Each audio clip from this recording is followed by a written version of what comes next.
बिस्मिल्लाहिर्रहमानिर्रहीम। अस्सलाम वालेकुम दोस्तों, उम्मीद है आप खैरियत से होंगे। अगर अभी तक आपने हमारे उर्दू ट्रेंडिंग चैनल को सब्सक्राइब नहीं किया तो हमारे चैनल को सब्सक्राइब करें और साथ ही साथ बेल आइकन पर क्लिक करें ताकि हमारी हर नई आने वाली वीडियो आप तक पहुंच सके।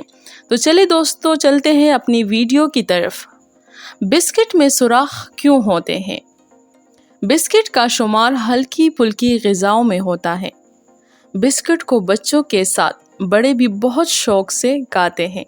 इसके अलावा मेहमानों की तवाज़ो के लिए भी अक्सर बिस्किट रखे जाते हैं। लेकिन बिस्किट खाते वक्त क्या आपने कभी गौर किया है कि बिस्किट पर नन्हे नन्हे सुराख क्यों होते हैं?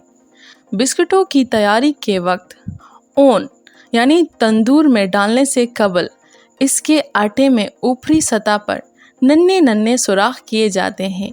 ये सुराख इसलिए किए जाते हैं ताकि ओवन में जब बिस्किटों के पकने का मरहला शुरू हो तो अंदर बनने वाली भाप इन सुराखों के ज़रिए बाहर निकल जाए।